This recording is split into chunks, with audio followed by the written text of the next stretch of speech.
আজকে আমি কচু শাকের রেসিপি দেখাবো।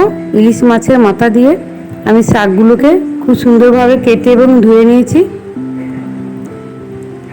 তারপরে আমি কড়াইয়ে গরম জল দিয়ে একটু সাদা তেল দিয়েছি। এগুলোকে আমি ভালোভাবে সেদ্ধ করে নিয়েছি, কারণ জলটা আমি একটু গেলে ফেলে দেবো, কারণ বর্ষাকাল। সেদ্ধ হয়ে গেলে তারপরে আমি দেখাচ্ছি।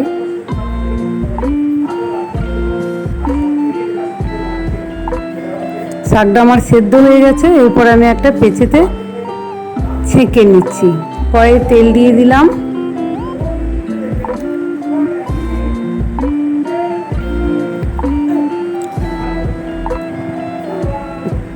মাছের মাথাগুলোকে আমি আগে ভেজে নিচ্ছি, ভেজে নিয়ে তুলে নেব।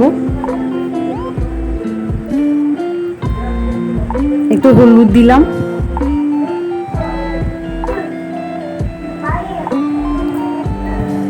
এই যে উপকরণগুলো আছে, পেঁয়াজ কুচি, আদা কুচি, রসুন কুচি, লঙ্কা কুচি, এগুলোকে দিয়ে আমি ভেজে নিচ্ছি ভালোভাবে তেল দিয়ে। কালো জিরে অল্প ফোড়ন দিয়েছিলাম তেলের মধ্যে। ভাজা হয়ে গেলে তারপর আমি কচুর শাকগুলোকে দিয়ে দিলাম কড়াইয়ের মধ্যে। এরপর স্বাদ মতো চিনি আর লবণ দিয়ে দেব। চিনিটা আমি ওই ফ্রাইয়ের সাথেই দিয়ে দিয়েছিলাম।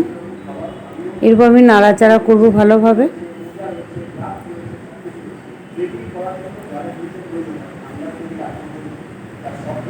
আমি প্রেসার কুকারে কিছু মুসুরির ডাল সেদ্ধ করে নিচ্ছি, কারণ ওই শাকটাতে দেবো, ভালো লাগবে খেতে।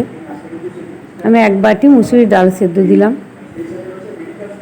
এবার নাড়াচাড়া করে একটু শুকনো শুকনো হয়ে যাবে। তারপরে যে ভাজা মাথাগুলো ছিল ওগুলোকে দিয়ে আমি নামিয়ে নেব। খেতে অসাধারণ লাগবে বন্ধুরা, এইভাবে রান্না করে খাবেন, দেখবেন। আমার হয়েও গেছে রান্নাটা, আমি তুলে নিচ্ছি থালার মধ্যে, তারপরে পরিবেশন করে দেখাচ্ছি। এই দেখুন কত সুন্দর হয়েছে রান্নাটা। ভালো লাগলে একটা লাইক, এবং যারা সাবস্ক্রাইব করেননি যেসব বন্ধু